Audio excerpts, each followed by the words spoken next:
개인적으로 참 좋아하는 찬양인데 오늘 예수 안에 소망 있네 이런 은혜로운 찬양 불러주셔서 너무 감사합니다. 우리 찬양대 위에서 박수 한번 하겠습니다. 감사합니다.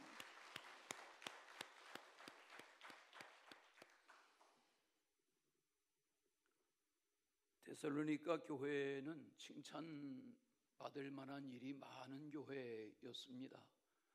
오늘 데살로니가 교회에 보낸 두 번째 편지를 읽으셨는데 그 첫 편지인 데살로니가 전서에 보면 믿음의 역사, 사랑의 수고, 소망의 인내가 각처에 소문이 난 교회다, 그런 말씀을 주고 있습니다.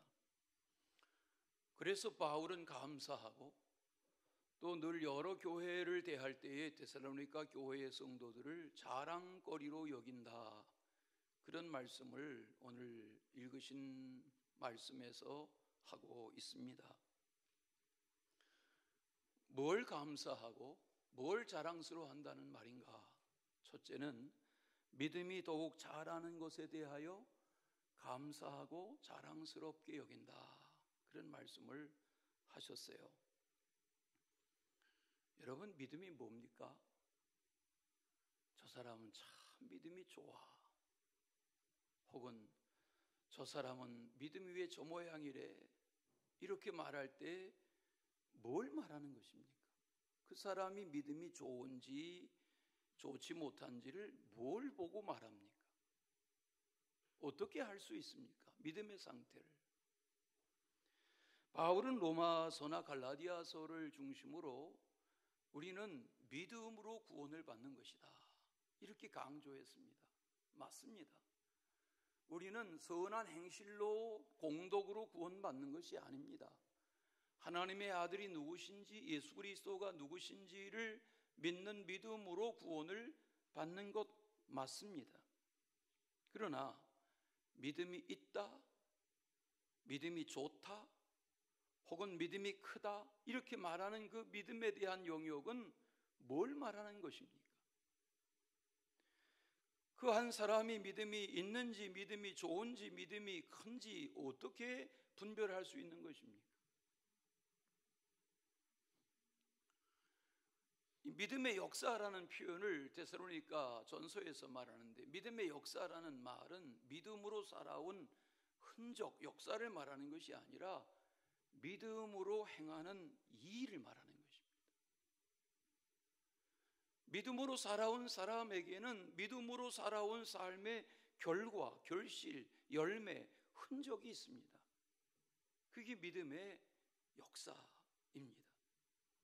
믿음의 역사란 복음 전파에 대한 태도입니다.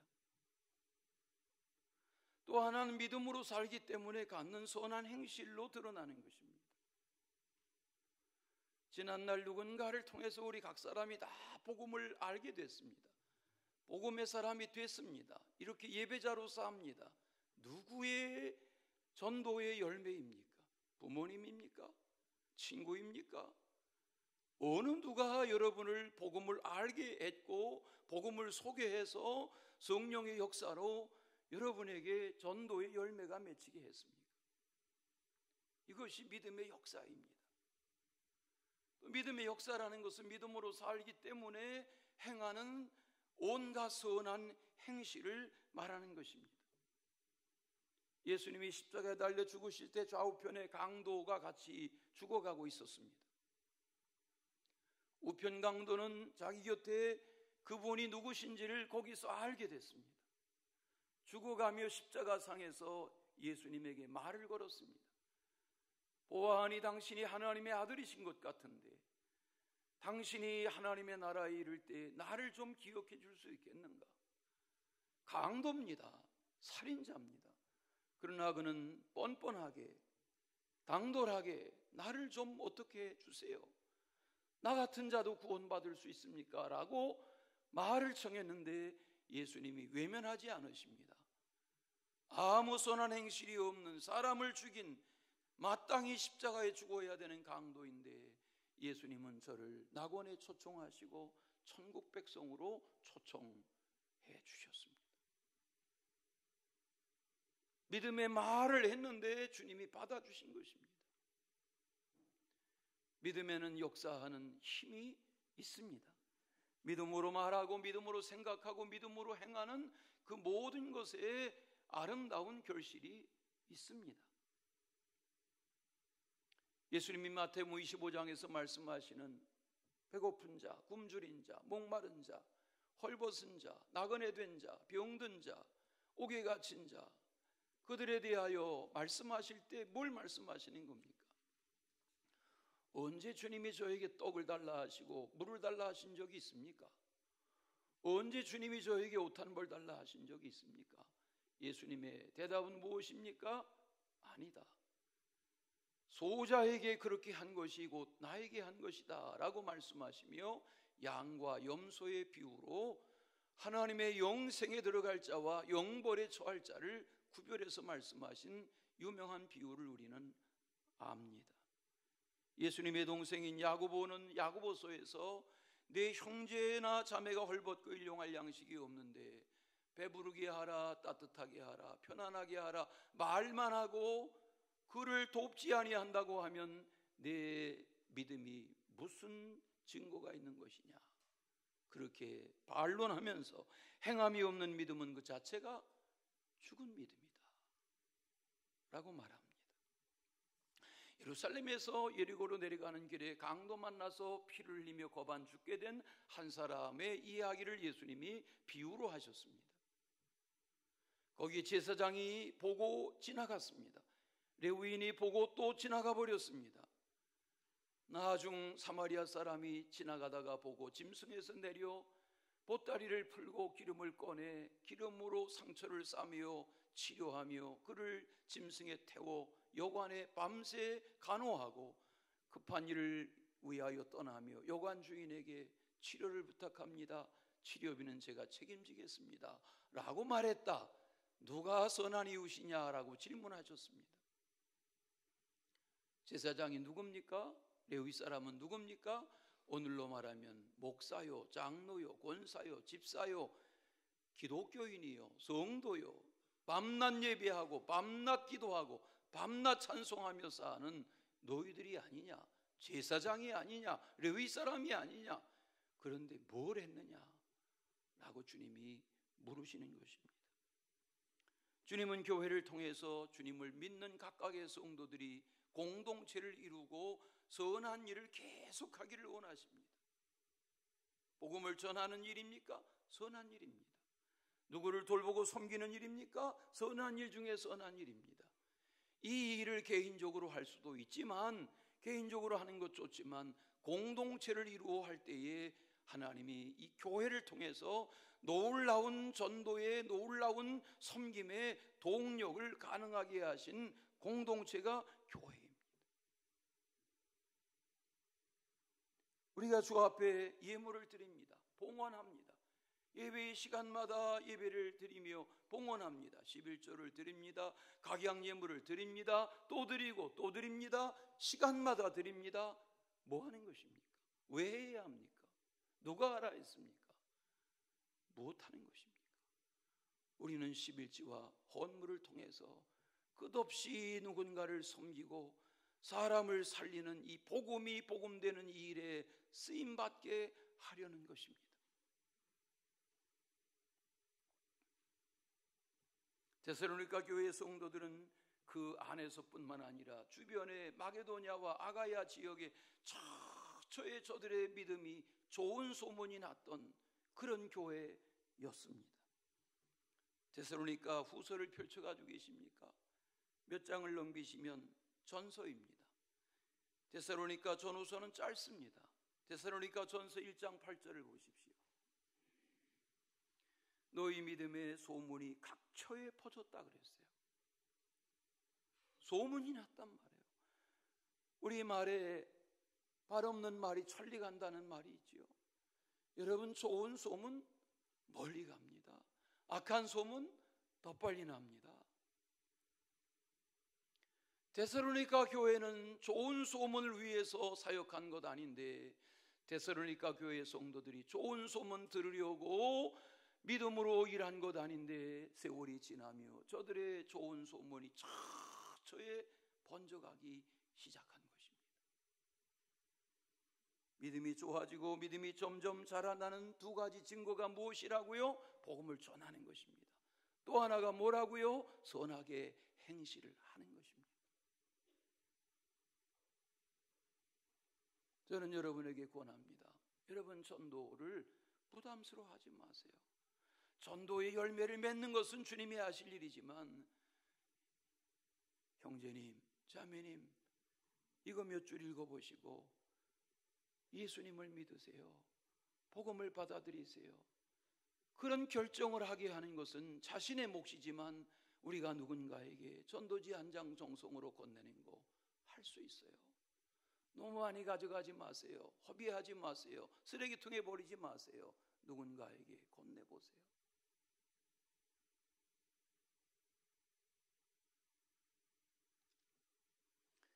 과거에 누군가를 통해서 내가 복음을 받아들이게 되었는데, 내 주변의 누군가가 나를 통해서, 우리가 다 선교사 훈련받고 낯설은 나라의 언어를 배워서 이방 나라의 먼 나라에 가서 하는 그런 선교는 대단해 보이는데, 내 삶의 현장에서 유창한 내 나라 말로 이웃에게 복음 전하는 것은 별거 아닌 것으로 보이십니까? 아닙니다. 사랑하는 내 가족에 대하여, 주변 누군가에 대하여 복음을 전하고자 하는 것이 믿음의 역사입니다. 그것이 믿음으로 일하는 것입니다. 그리고 누군가에게 선한 마음으로 행하는 그것이 주님이 원하시는 바입니다. 우리 11월을 맞이하면서 디모데후서를 읽습니다. 이제 이번 주말까지 읽으면 디모데후서 분량 끝날 겁니다. 디모데후서의 내용이 무엇입니까? 디모데야, 내 믿음이 내 외할머니 로이스와 내 어머니 유니게를 통해서 내게 있는 거 안다. 내게 있는 믿음은 거짓이 없는 믿음인 것을 내가 안다. 내게 안수받을 때에 그 하나님의 은사를 풀듯하게 하기를 원한다. 이게 감옥에 갇혀있는 바울의 마지막 편지가 아닙니까? 외할머니 로이스가, 어머니 유니게가 이방 땅에 살면서, 이방 남편 만나 살면서, 아들 낳아 키우면서 한 일이 뭐예요? 외할머니가 무릎 위에 디모데 앉혀놓고 하나님 이야기하고 주님 이야기하고 성경 이야기하고 예수님 이야기했는데, 이 어린아이가 외할머니 무릎에서, 어머니의 품에서 커서 이 시대의 신앙의 고물이 됐습니다. 믿음으로 일하는 것입니다. 믿음은 임명장을 받고 먼 나라에 가서 거창하게 일하는 것도 믿음의 일이지만, 일상 속에서 믿음의 일을 하는 것입니다. 이것이 점점 자라나는 것에 대하여 내가 너무 감사한다, 너무 자랑스럽다, 이리 말하는 것입니다. 믿음이 시들해지지 마시고 믿음이 좋아지시기를 바랍니다. 마태복음 8장을 읽다 보면 산상수훈 끝자락에 마태복음 사역이 시작되는 거기, 병든 하인을 고쳐달라고 나왔던 백부장의 믿음을 주님이 칭찬하세요. 이스라엘 사람 중에 이만한 믿음의 사람 만나본 적이 없다. 내 믿음대로 될지어다 말했는데 그 시간에 하인의 병이 나았다는 거예요. 내가 가서 고쳐줄게.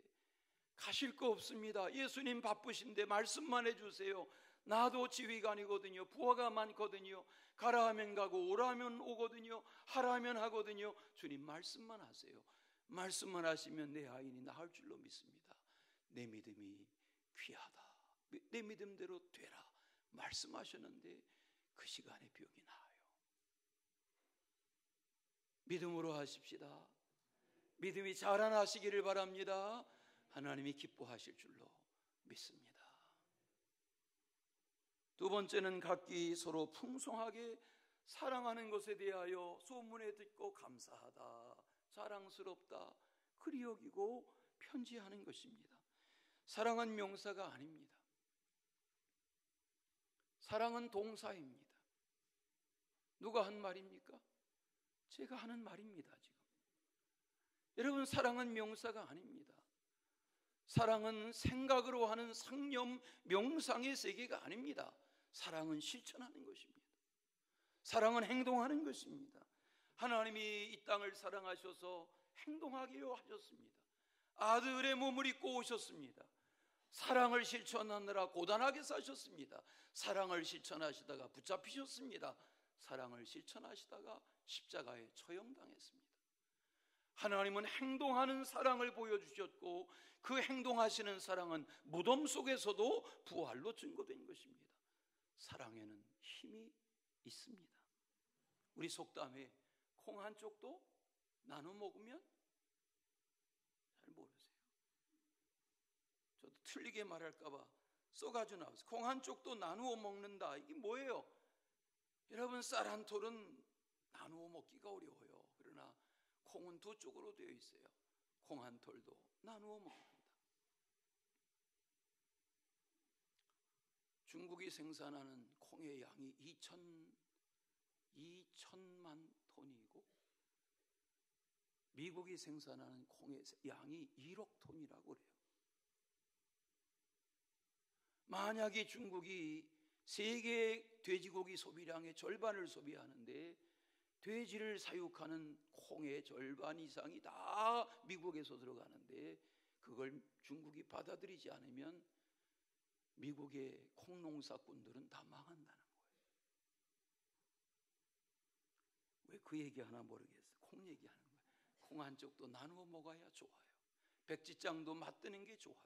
가는 말이 고와야 오는 말이 고와요. 이웃이 사촌이에요. 뭘 말하는 거예요? 우리 조상들이 뭘 가르치는 거예요? 사랑의 가치를 말하는 거예요.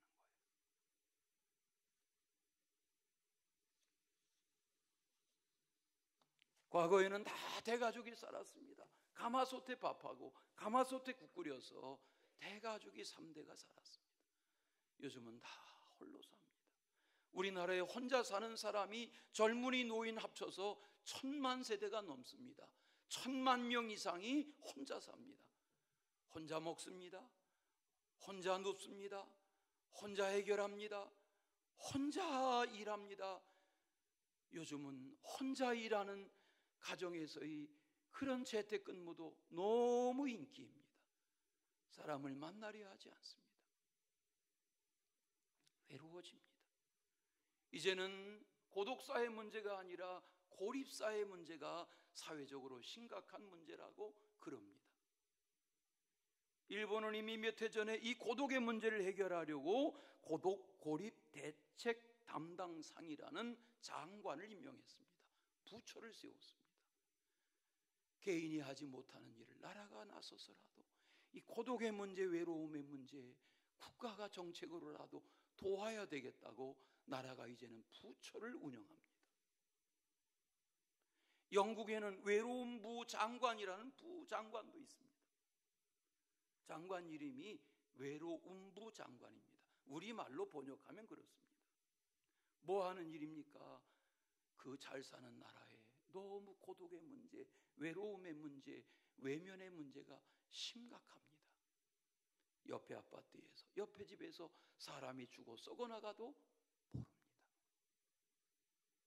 이걸 국가가 나서서 해결해보고 돕자는 것입니다.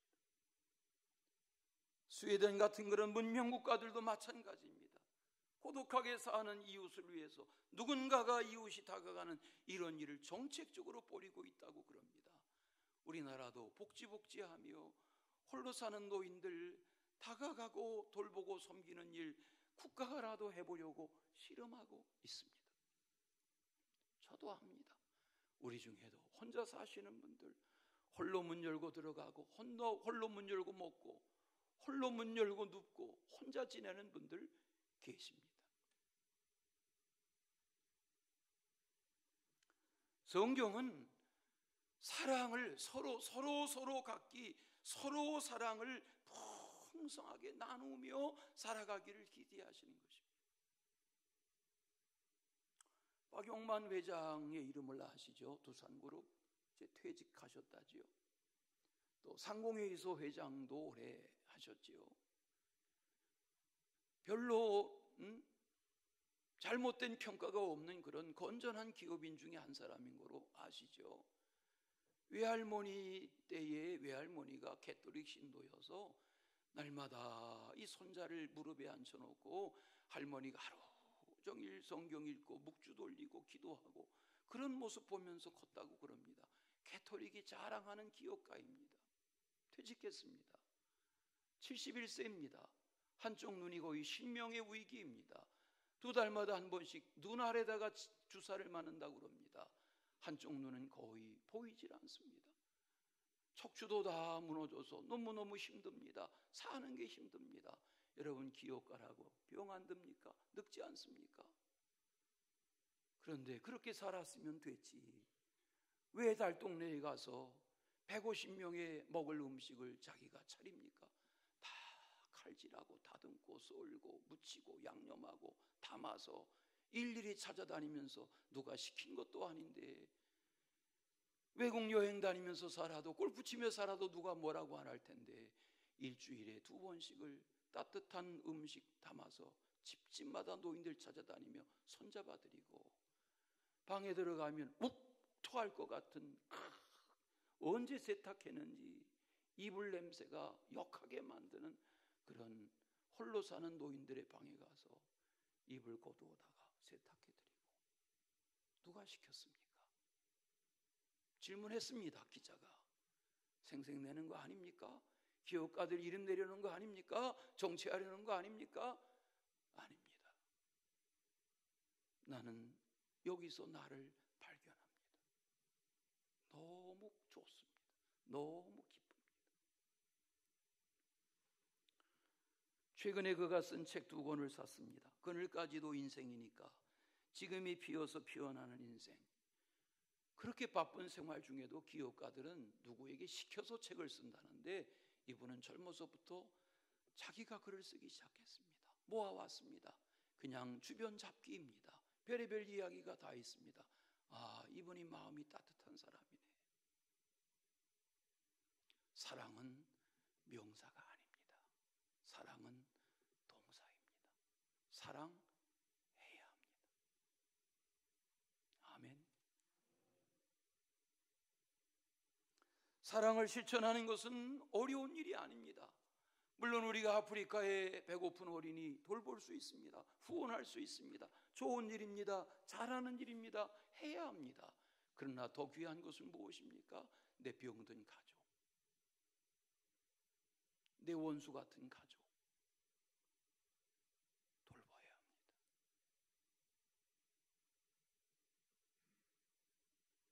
먼 곳에 가서 사랑을 실천하는 것 좋지만, 내게 마음을 다스리며 섬겨야 하는 수많은 사랑의 지체들, 가족입니까? 이웃입니까? 정말 속도원 바꿔줬으면 좋겠던 그런 어떤 속도원입니까? 섬겨야 합니다.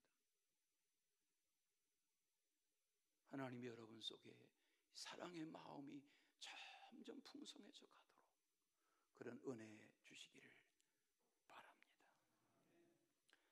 우리가 잘 아는 그 유명한 말씀이 여기 데살로니가 후서에 나옵니다. 한번 찾아보시겠어요? 3장 마지막 절에, 3장 마지막 부분에 16절에 같이 한번 읽겠습니다. 다 같이.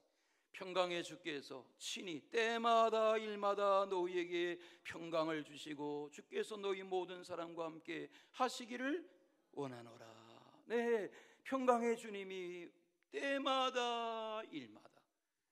여러분, 오래전에 저도 이 말씀 기억합니다.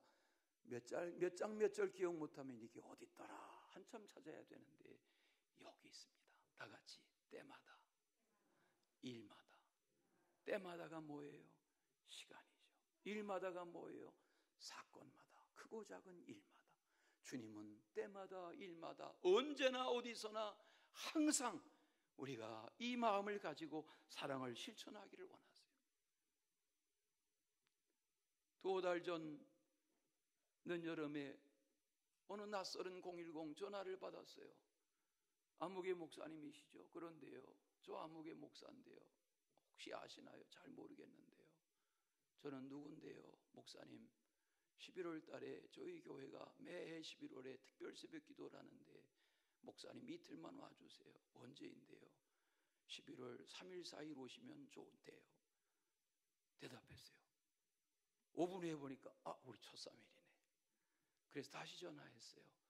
안 되겠습니다. 우리 첫3일 끝나고 5일 6일 가면 안 되나요? 알겠습니다. 이래서 11월 5일 6일을 낯설은 교회 새벽 기도회 말씀 전하러 가기로 대답을 했습니다. 내일 모레입니다. 목사님 어떻게 저를 아셨어요? 네, 제가 천안에서 개척교회 젊은 목사였습니다. 목사님이 10수년 전에 천안 남지방에 여름 부흥성회 산상성회 하는데 말씀 전하시는데 제가 21일 금식기도 기간이었습니다. 이 기도 끝나고 하나님이 응답하시면 목회를 계속하고 그렇지 않으면 목회 때려친다. 더 이상 못하겠다. 다 지쳐가지고 상처받고 이게 목회가 아무나 하는 게 아니네. 그러고 있는데 금식하며 기도원 집회에 자기도 끼어 앉았는데 무더운 여름밤에 제 말씀이 들리더랍니다. 저 목사님의 말씀이 들리네. 그리고 10수년 세월이 지났는데 저에게 다시 곁에 와서 설교해달라는 것입니다.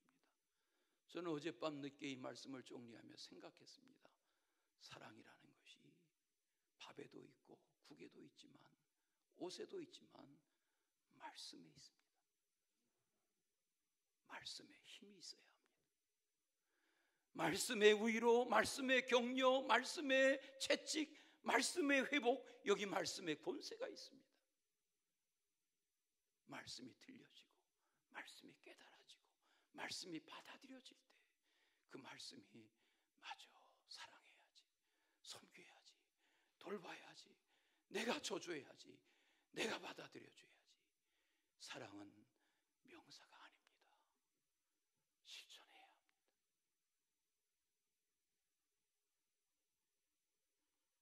사랑하는 마음으로 대하면 자기 만족, 자기 생색으로부터 벗어나게 되는 것입니다. 그래서 예배가 예배다워지는 것입니다. 그래서 봉사가 봉사다워지고 헌신이 헌신다워지고 봉헌이 봉헌다워지는 것입니다.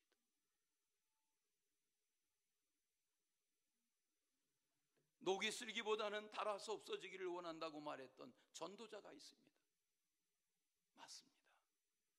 그냥 이렇게 살다가 녹이 쓴 채로 끝나실 것입니까? 아닙니다. 우리는 다 뼈마디가 상하도록, 몸이 쇠하도록, 허리가 굽도록 일하며 믿음으로 사랑을 실천할 때 주님이 기뻐하실 줄로 믿습니다. 마지막은 박해와 환난을 견디는 인내와 믿음에 대하여 감사하고 자랑스럽다 그랬습니다. 이 데살로니가 전서는 오늘 후서를 대하시는데 데살로니가 전서는 신약 성경 27권 중에서 가장 먼저 쓰여진 편지라고 그럽니다. 마태, 마가, 누가, 요한복음, 복음서보다 더 먼저 쓰여졌습니다. 바울에 의해서 쓰여진 첫 편지입니다. 전서가. 그리고 이 나중 편지를 또 썼습니다. 왜? 데살로니가 교회에 대한 애착, 사랑이 너무 컸습니다. 왜? 훌륭하니까. 믿음으로 역사하고 소망을 가지고 인내하고 사랑으로 일하는 저들의 모습이 너무 감사하고 자랑스러웠습니다. 오늘 말씀에도 마찬가지입니다. 이 데살로니가 전후서는 한 번에 읽어보면 왜 바울이 이렇게 데살로니가 교회에 집착했고 첫 편지를 저들에게 쓰고 싶어 했나를 깨달을 수 있습니다. 데살로니가 전서를 펼쳐보십시오. 1장 6절에 보면 이렇게 말합니다. 또 너희가 많은 환난 가운데서 성령의 기쁨으로 말씀을 받아 우리와 주를 본받은 자가 되었으니, 예수님을 본받고 바울을 본받고 신라를 본받고 디모데를 본받았다는 것입니다. 그러므로 너희가 마게도냐와 아가야에 있는 모든 믿는 자의 본이 되었다.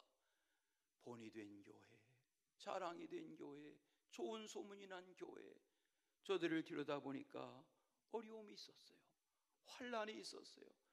이 데살로니가 전서와 후서를 읽어보면 가장 많이 나오는 표현 중에 하나가 환난, 박해, 핍박, 참아라, 인내해라, 견뎌라, 그 말이 제일 많이 나옵니다. 여러분, 환난이 있습니까? 참으셔야 합니다. 견뎌야 합니다. 이겨내야 합니다. 이것이 바울의 강조입니다. 사도행전 12장을 읽다 보면 헤롯 왕이 야고보를 목을 쳐 죽였습니다. 유대 사람들이 너무 좋아합니다. 여기 야고보는 예수님의 사촌인 요한의 형제 야고보입니다. 예수님의 12제자 중에서 야고보 사도가 제일 먼저 순교당했습니다. 유대인들이 열광하는 것을 보고 다음엔 내가 베드로 죽인다. 그리고 헤롯이 베드로를 감옥에 가두었습니다. 무교절 기간입니다. 무교절 끝나면 내가 죽인다. 그러고 있는데 옥중에 있는 베드로가 어려움 당하고 있는데 예루살렘 교회 성도들이 기도합니다. 밤새워 기도합니다. 요한이라는 마가의 집 다락방에 모여서 밤새워 기도했다고 그랬습니다. 그런데 어느 날 밤에 잠이 들어버린 감옥 안에 베드로를 천사가 와서 흔들어 깨웁니다. 4사람의 군인이 지키고 있습니다. 4사람이 4계조로 24시간 베드로를 감옥 안에서도 군인들이 지키는데 천사가 깨웠습니다. 그를 쬐고 있는 옥새를 풉니다. 첫째 문이 열립니다. 둘째 문이 열립니다. 시내로 나섭니다. 기도처를 찾아갑니다. 기도처의 문 밖에서 베드로가 문을 두드립니다. 어른들은 열심히 기도하는데 로데라는 여자아이가 지루해서 기도가 끝나기를 기다리고 있다가 문 두드리는 소리에 문 앞에 갔는데 베드로의 목소리가 들립니다. 문 열어라. 로데가 베드로의 목소리를 아는데 문을 열어드리질 못하고 깜짝 놀라서 들어가가지고 기도하는 엄마를 깨웁니다. 베드로 사도가 왔어요. 베드로 사도가 왔어요. 제가 지금 성경 이야기하는 거예요. 거기 기도하던 이들이 뭐라고 그랬어요? 로데야, 너 미쳤구나. 로데가 말했어요. 아니에요, 미친 거 아니에요. 베드로 사도 목소리 맞아요. 사람들이 우르르 몰려나가는데 계속 베드로가 문 밖에서 나 베드로요, 문을 여세요. 문을 활짝 열어보니까 옥중에 갇혀있던 베드로가 문 밖에 서 있습니다. 천사가 나를 풀어낸 사실을 야고보에게 전하라. 야고보의 형제들에게 전하라. 그 야고보는 예수님의 동생 야고보죠. 그리고는 어딘가 안전한 곳으로 베드로가 피신합니다. 사도행전 12장을 끝까지 읽다 보면 얼마나 이 헤롯이 악해져 가는지 점점 악해져 갑니다. 백성들 앞에서 단 위에 나와서 헤롯 왕이 연설을 하면 연설을 잘했습니다. 헤롯의 연설을 듣고 백성들이 말했습니다. 이것은 사람의 소리가 아니라 신의 소리다. 이런 소문을 들은 헤롯이 으쓱했습니다. 이야, 그러면 그렇지. 그런데 성경을 끝까지 읽다 보면 헤롯이 하나님의 영광을 가림으로 하나님이 헤롯을 쳐서 벌레에 물려 죽었더라. 이 끝납니다.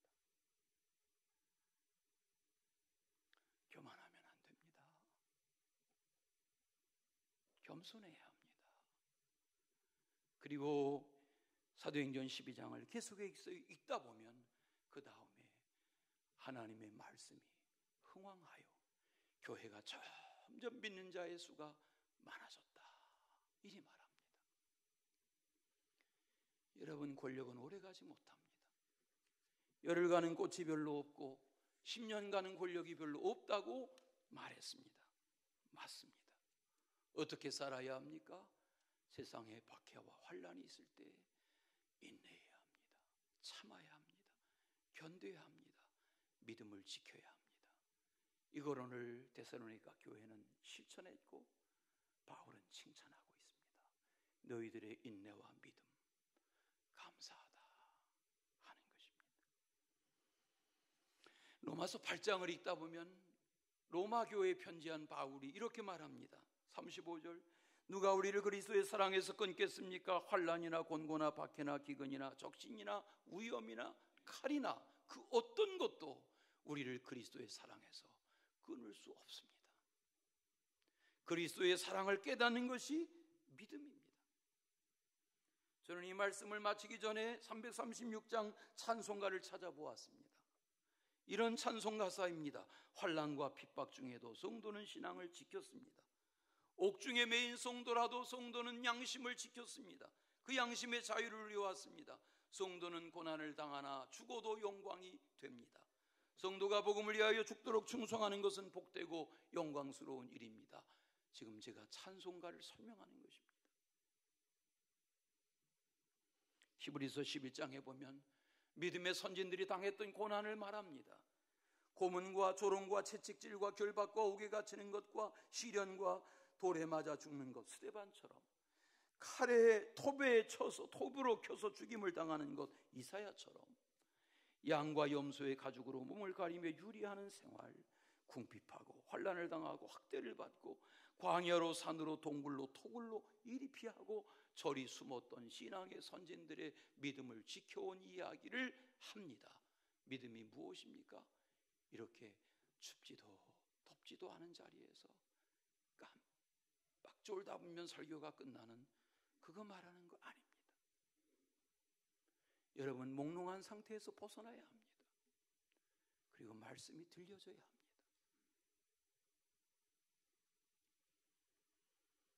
히브리서 11장을 계속 읽다 보면 12장 말씀으로 장엄하게 이어집니다. 구름같이 허다한 증인들이 둘러싸 주목하고 있다. 그러므로 얽매이기 쉬운 모든 죄를 벗어버리고 주님을 따라 살아야 한다. 이렇게 초청합니다. 박해와 환난이 있습니다. 개인적으로, 가정적으로, 환경적으로 이 시대에도 있습니다. 어떻게 해야 합니까? 인내하고 참고 믿음을 지켜야 합니다. 히브리서 12장을 읽다 보면 2절이 이렇게 말합니다. 믿음의 주요 온전케 하시는 인 주 예수를 바라보자. 그는 자기 앞에 있는 기쁨을 위하여 십자가를 참으사 부끄러움을 개의치 아니하시더니 하나님의 보좌 우편에 앉으셨느니라. 예수님도 고난이, 부끄러움이, 핍박이, 죽음이 있었습니다. 그러나 하나님은 그를 무덤 속에 두지 않으셨고 부활, 승천케 하셔서 하나님의 보좌 우편에 앉게 하셨습니다. 우리의 신앙, 오늘 말씀으로 입증하는 각 사람 되시기를 축원합니다. 사랑의 주 하나님 아버지, 이 좋은 계절 전도의 열매를 맺으며 복음 안에서 선한 행실을 가져 스스로 하나님 앞에서 옳다 인정함을 받는 승리자들 되게 하여 주시옵소서. 예수 그리스도의 이름으로 기도하옵나이다.